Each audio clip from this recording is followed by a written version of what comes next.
is, but what he's doing right now, the first two, he went too quickly. Yeah. Now he's taking his time. I think this is going to be his build-up dunk right here, Red. Remember, he just has 3. Oh! Now that was tough. You don't understand it. That wasn't easy. It didn't look pretty, but it wasn't easy. It wasn't easy, but sometimes the normal guy who doesn't know a lot about dunks doesn't know how tough that is, Reggie. See, you hope that the judges do. Hey, Kenny, let me ask you, would you rather do 3 straight dunks in a row or have all this time in between each one of your dunks? I'd rather have time to sit around and think about it. I don't know what David Wesley's doing with a camp or. This is great. And he made a great pass. This one is starting to heat up right now. I got to see the replay again. I wasn't even ready to watch it. He is getting ready right now. He's heating up right now. What's next? A minimum of 1 dunk in this first round must involve a teammate, but this was rather unique. Well, this is a teammate and a prop at the same time. Do you get extra credit for the camera? That's for the home viewing. I think he's going to have that just watching the home view. But he makes the perfect pass. I gave David Wesley a 10 too.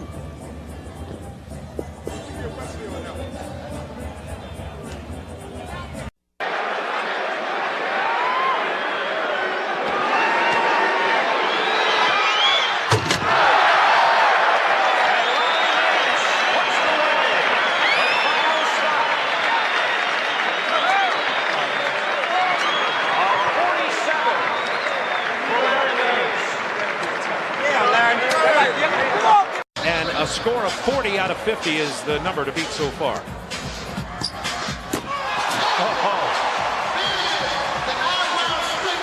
I tell you what, he getting these guys excited. This guy dunks with awesome power. He plays to the crowd. That's an advantage for him and J.R. Riley. They're the guys who play to the crowd better than anybody. They definitely have an advantage. Kenny Walker has locked this up, but now let's see if he puts on an exhibition for his late father and for the crowd in Houston, Texas. Kenny Walker for his 3rd and final dunk on his way to the 1989 Slam Dunk Championship. Oh, yes.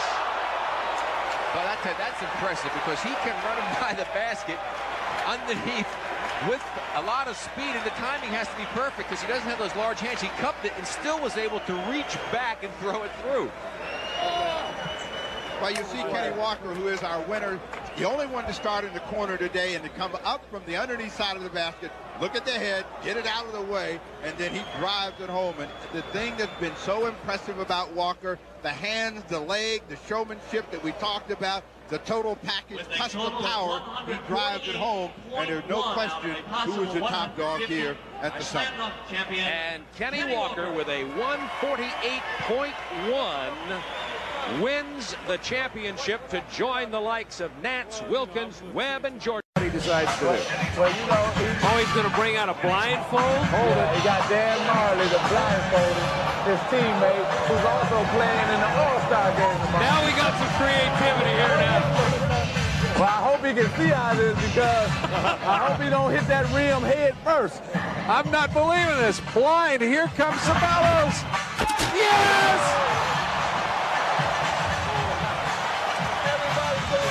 Here it comes. It seemed like he was counting the steps up hard. See, this is what we're talking about. He's got a lot of pressure on 46 is a lot, and he's got to come up with a serious dunk right now. What if he does the free throw line? The free throw line got him the 45. I think so. Play to the crowd. He's going for it. Not only that, the guys in the sideline, all the other players are telling him to go for that one. That's the one they want to see. They're all stepping up right now. I think he's got the cover on his side. He said he would go for a combination Michael Jordan, Dr. J, risky dunk if he needed it. I think he got it, Reggie. I think he got it. Yeah. I think that's a 47. It's going to be very close. It is going to be close. Didn't have the rhythm, didn't have the spectacularness of the Finley dunk, but definitely, you know, when you take off from way out there, look at the stride. And we all talked about it. He's gangly. He's long arms, long legs. And he's got some glide. And he wins it with a 49. 49 for Drew Barrymore. Greg Barry, and I mentioned Drew. Drew had 9 3-pointers when Georgia Tech beat Carolina in overtime. So what a big day for the Barry family today, as Dr. J, along with Dave Collins, Maurice Lucas, and Artis Gilmore, the 1996 Wesley Crunch Slam Dunk Champion. The winner and the runner-up are automatically invited to the... Moses Malone sitting there checking out the action on the left. See Moses tomorrow. He's going to be here for the regular 35th annual NBA All-Star Game. Dominic, backhand, two-hand. Judges base their scoring on athletic ability, creativity, and style, and we saw it there. Dominic Wilkins. He has been the crowd favorite right past about halfway, as you can see why. Beautiful coordination, reverse.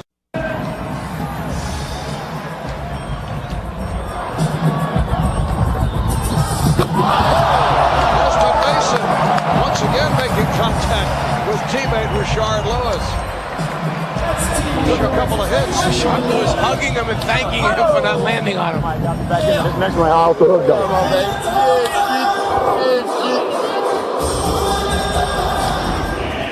I gotta see the replay here, Kenny. Did he really jump over the top of him? From our angle, we can't really tell if he jumps over him. He doesn't jump side of him. He goes right over the top of him. That's impressive.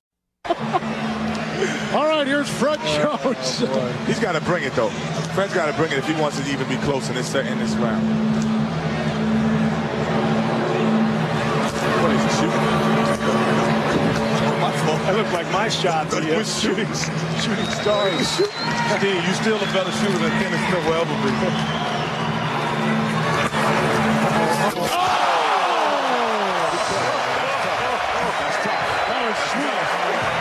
That still wasn't. See, when you go after the Jason Richardson 10, is that a 10? That's like a 9-8. No, that's a 10, Kenny. That's a 9-8. That's tight. It's a 9-8. The judges gave him a standing 50. It's not the off the backboard between the legs. That's like the ultimate 10.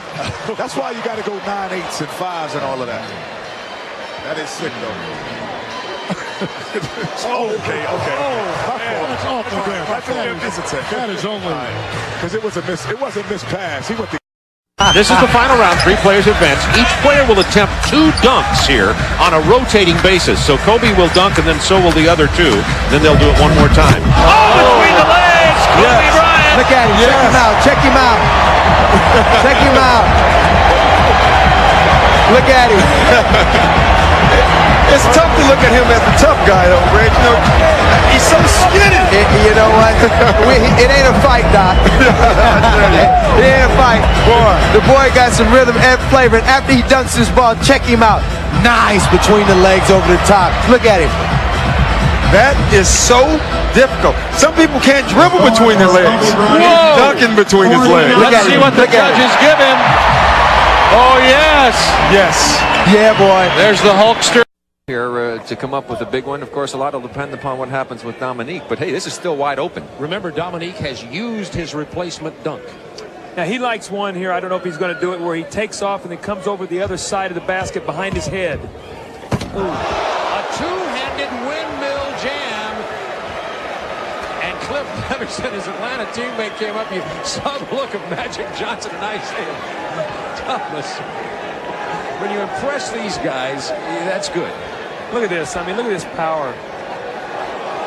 I mean, you know, he makes it look so easy. It looks routine. Yeah, normally you see a windmill with only one hand. This time, Neek plants those 2 feet, gets that great vertical lift, and look at boom, takes it around the windmill, 2 hands, back up, and then power. D. Brown about to put the icing on the cake. His 3rd dunk. No replacement coming, though. Had a replacement earlier. Swaps balls. You see how far away he is. Oh, my. That's the cherry on the sundae. Sean Kemp knows it. Everybody knows it. D. Brown, 22-year-old rookie. In the house. Oh, man. Watch him hide his eyes. The blind dunk. He's got the Johnny Mose. Pull the plug. Let's go home. Turn it out. The no look Dunk. About Kenny Smith right now. Well, what he's doing right now is just showing creativity, and he's done a lot of timing dunks, and he's been nailing them. And I think he's probably even surprising Dominique. Look at Dominique, man. He's like, well, what is that? I remember when Spud did that to him. He's like, what are you doing? You're not supposed to do that. I'm the Neek, right? Well, you know, everyone has had their favorites in this contest, and it looks like Kenny Smith has pushed ahead. We'll see what the judges do for him, Doc. All right, let's go back to Bob and Rick and Doug Collins. Okay, thank you, Steve Jones. First of all, Dominique got a 47.9 on his dunk prior to this one, and now on 49.8. And next up, Harold Miner. Hey, Charles, remember last year, no one scored a high mark using the bounce. Well, I think the main thing is that dunk really makes a dunk easier when you bounce it, because you can use your talent really doesn't matter as much. It's a lot more talented to dunk with the ball in your hand than it is off the floor or off the glass. Harold Miner, the rookie from Miami.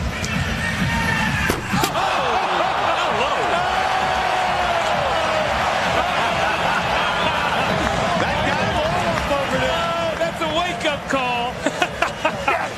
That's the most exciting dunk we've seen in 2 years. That's right.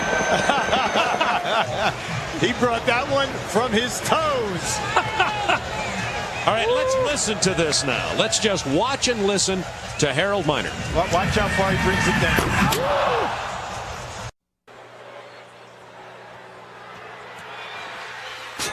Oh, that was powerful. I guarantee you he will not get 50 on this dunk.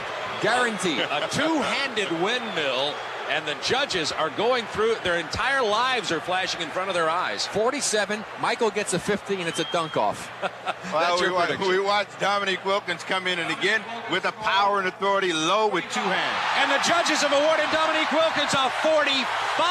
That's incredible. Could we call it a make good? I mean, that's a two-hand windmill with authority from the sideline. Let's watch this one again. Here he comes, takes off, two hands up, down, around, and through with two hands. Now for Michael Jordan. Here's the story. Wilkins finishes with 145. Michael Jordan needs a 48 to tie, a 49 to win. Hey, you don't think the crowd has some influence on the judges on that last dunk? Steve Francis of the Houston Rockets, who opened up with a 45 on his first stuff. I predict a 50 right here. I'm going out on a limb. I predict a 50, Kenny. I like it so far. Francis. Oh! It appeared that the bounce was behind his head, but able to save it and put it home. He almost overruns the basketball. The ball winds up further behind him than he anticipated. Here he gets going. The ball stays behind. Let me reach back, grab it, and finish. Whoa. What do you have for us over there, Ken? Oh, I got to give him the 10 on that one, ladies and gentlemen, because, like you said, the ball is so far behind him that he actually hits his ankle with the basketball. Watch it hit his ankle. He's going to come back. The jump meter's not 38. They must be wrong, because that has to be over 38.